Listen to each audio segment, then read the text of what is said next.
যদি তোমার বয়স এখন হয় আমার মতো 20, তাহলে মনে করো তোমার এখনো সময় আছে আরো 10 বছর। জানো কেন বললাম এই কথা?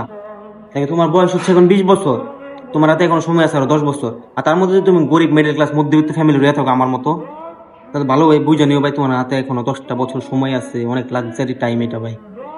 দেখো, বিদেশ আসছো, তোমার হাতে এখন আছে কয় বছর সময়? 10 বছর। আল্লাহ তাআলা হায়াত মরণ কখন রাখে বলা যায় না। তারপর ইন ফিউচার প্ল্যান অনেক ভালো, এটা অনেক ভালো যে মানুষ, তুমি দেখো প্রত্যেকটা বিজনেসম্যান যারা আছে, বড় বড় লাক্সারি লাইফ উপভোগ করতেছে, তাদেরকে তুমি আস্ক করো, তারা তোমাকে একটা কথাই বলবে যে বাবা তুমি লাইফে যেটাই করো এটা তুমি আরো 10 বছর আগে ইন ফিউচার প্ল্যান করে রেখে দিবে। মানে তুমি আরো 10 বছর আগে কি করবে সেটা তুমি আগে ভাইবা রাখবা, তাহলে কি তুমি গন্তব্যগুলোয় পৌঁছাতে পারবে। তো শোনো, দেখো তোমার হাতে সময় আছে এখনো 10টা বছর, এটা তোমার অনেক লাক্সারি একটা টাইম, এটা কিন্তু তুমি হারাই গেলে আর পাবা না। তুমি যেহেতু এখন বসে বসে ভাবতেছো যে আমার ভালো সময় কবে আসবে, আমার ভালো সময় যেন বসে থাকি, আমার ভালো সময় আসবে, আমার ভালো সময় আসবে, একসময় ভালো সময় আসবে, যখন এই সময়টা চলে যাবে, যখন তোমার খারাপ সময় আসবে না, শেষ বয়সে যায়, তখন তুমি রিয়েলাইজ করতে পারবে যে তোমার ভালো সময় না ওইটাই ছিল, যেটা তুমি বলছো যে ভালো সময় কবে আসবে, ওইটাই তোমার ভালো সময় ছিল। কাজে লাগো। দেখো, তোমার হাতে সময় আছে এখন 10 বছর। 10 বছরের ভিতরে তুমি যদি বিদেশ আসো, যদি আমার মতো 20 বছর বয়সে বা 18 বছর বয়সে তুমি বিদেশ আসো, তাহলে তুমি 5 থেকে 6 বছরের টাকা ভাই, একদম ভাই তাতে কামড় দেয় না ভাই, টাকাগুলো জমাইতে হবে। আবেগ, আবেগ ভাই সাইডে ফালাই দিতে হবে, এখানে আবেগ দেখে কোনো লাভ নাই। কি লাভ আবেগ দেখে? দেশে আছে আবেগ দেখে কি দেশে তোমার রেখে দিতে পারছে? এত কষ্ট করে বাবা মা পাইলা বসে বড় করছে, কত আদর সোহাগ কত কিছুতে বড় করছে, শেষমেশে কি পাঠাই দিলে তুমি বিদেশে কাজ করার জন্য। তখন তার আবেগ মায়া কাজ করলো না, তারা বুঝা গেছে গা বাস্তবতা বহু কঠিন। তারা যে পরিমাণ বাস্তবতা শিকার হয়েছে তুমি ওই পরিমাণ এখন হও না, আর এখন তোমার বাবা মা তোমার এটা হইতেও দিবে না, এই কারণে তোমার বিদেশ পাঠাইছে, যাতে তুমি ইন ফিউচারে যাতে তাদের মতো বাস্তবতা শিকার না হয়ে ছেলে মেয়েকে সন্তানকে তুমি বিদেশ পাঠাও। অল্প বয়সে বিদেশ আসছো, দেখছো তো বিদেশ কি পরিমাণ কষ্ট। আমার এই গলায় যদি কেউ ঝুড়ি ধরে বলে না যে বিদেশ সুখ আছে, আমি তার একটা কথাই বলবো, বিদেশ কোনো সুখ নাই, বিদেশ কষ্ট। বিদেশ মানুষ কেন আসে ভাই? বিদেশ আসে মানুষ টাকা কামাই করার জন্য, এখানে সুখ করতে আসে না। সুখ করেও মানুষ কখন? টাকা কামাই করে সপ্তাহে 1-2 বার যখন সুযোগ সুবিধা পায়, সময় পায়, তখন করে। দেখো, এখন তোমার হাতে জাস্ট 10টা বছর সময় আছে, এখান থেকে যদি তুমি বিদেশ থাকো ভাই, আর বিদেশ থাকা অবস্থায় যদি তুমি এখন আমার ভিডিওটা দেখতেছো ভাই, এই ভিডিওটা ভাই তুমি মাইনা নিও ভাই, দেন বাকি 10টা বছর পর ভাই তোমার জীবন দেখো, দেন আমার জীবনটা দেখো। যদি আমার কথা মানতে পারো ভাই, তাহলে আমার মধ্যে তোমার জীবনটা হয়ে যেতে পারে। দেখো, এখন বাকি 10টা বছর। আর সবচেয়ে সবচেয়ে যে বড় কথা এটা হচ্ছে ভাই, একটা ছেলে যে প্রবাস করে, তারা যদি ফ্যামিলি ফুল সাপোর্ট করে, দেন তার ফ্যামিলি যদি তার কথা মতো চলে, তার কথা মতো সব কাজ করে, ওই পুরুষ তার দেশে যায় নাই সেনজি ভ্যান অটো রিক্সা, মানুষ যে বলে না যে বিদেশ থেকে যে অবস্থায় বিদেশ আসে, আবার বিদেশ থেকে যখন বাংলাদেশে ব্যাক করে তখন সেই অবস্থায় থাকে, এটা সম্পূর্ণ ভুল। এটা প্রত্যেকটা মাইন্ড করে তোমার মেন্টালিটির উপর, প্রত্যেকটা জিনিস তোমার শিফট হয় তোমার মেন্টালিটির উপরে। তুমি লাইফে কি করবা, তোমাদেরকে আমি সবসময় বলি ভাই, তোমরা 10 বছর আগে পরিকল্পনা করে রাখো না ভাই, তোমরা কি করবা কি করবা কি করবা। এই যে আমি বিদেশ আসছি ভাই, আমার পরিকল্পনা আজকে তোমাদেরকে বলি, যেমন ধরো আমি বিদেশ আসছি, আমার তো সময় আছে আরো 10 বছর, দেন আমার বয়স হইতেছে এখন কত 20 বছর।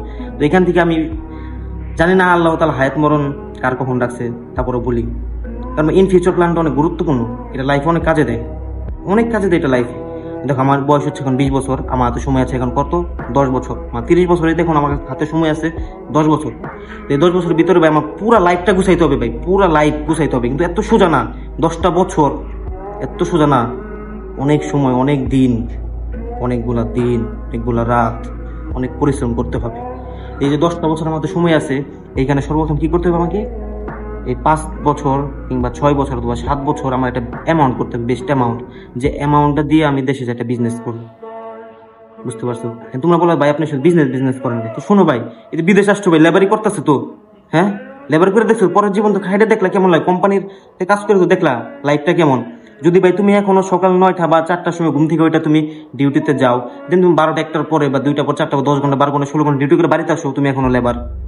সত্য কথা ভাই, যদি তুমি স্যালারির জন্য মোবাইলে বসে থাকো, আমার স্যালারি কবে আসবে, স্যালারি কবে আসবে, স্যালারি কবে আসবে, তার মানে তুমি এখনো লেবার। যদি তুমি ছুটির জন্য তোমার ম্যানেজার বা তোমার ফোরম্যান পিছিয়ে পিছিয়ে ঘুরো, তাদেরকে বলো আমার ছুটি দেন ছুটি দেন ছুটি দেন, তার মানে তুমি এখনো লেবার। বুঝতে পারছো কিছু? লেবার জীবনে তো খাইটা দেখছো। বিদেশ আসছো ভাই, বিদেশ মানুষ কেন আসে ভাই জানো? টাকা কামাই করার জন্য আসে।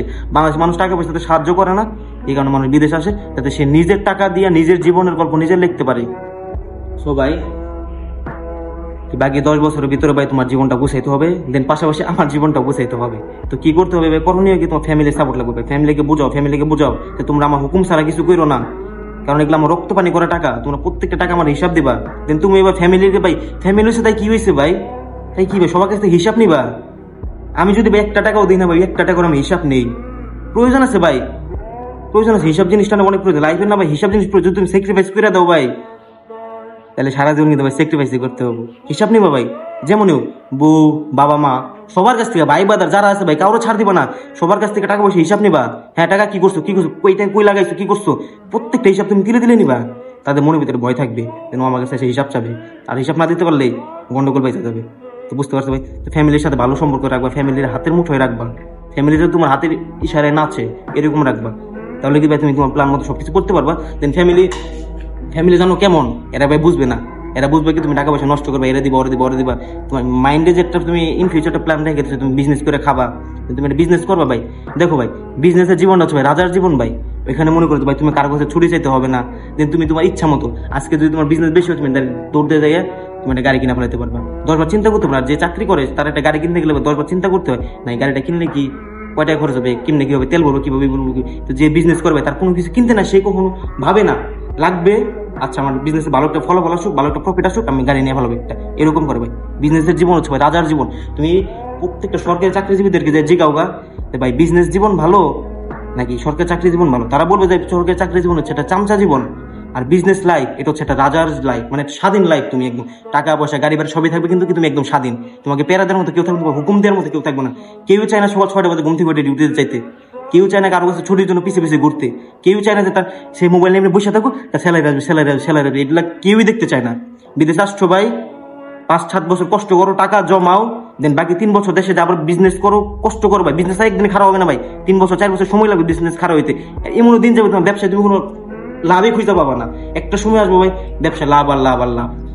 হাল ছাড়ো না, চেষ্টা করো, বিদেশে আসছো ভাই টাকাগুলো তাতে কামড়টা জমাও, মনে বল শক্ত করে, পুরুষ হও ভাই, এত মানুষের মায়া মমতা দেখায়ও না, সমস্ত টাকা ভাই জমাও, দেন ইনশাল্লাহ একদিন সফল হয়েই ছাড়বা। তোমার মনে রাখো তোমার হাতে আছে সময় আছে আর 10 বছর, 10টা বছর ভাই কাজে লাগবে, 10 বছর হারাই ফেলাইলে ভাই আর জীবনে ভাই কিছু করতে পারবে না। মিলাই নেবে আমার কথা, মিলানো যদি এই 10টা বছর তুমি যদি আমার মতো গরিব মিডিল ক্লাসের ফ্যামিলির ছেলে হয়ে থাকো, এই 10 বছর যদি তুমি বিদেশে এসে কিছু না করতে পারো, বাকি জিন্দেগি তো ভাই তুমি কিছু করতে পারবে না। Be careful.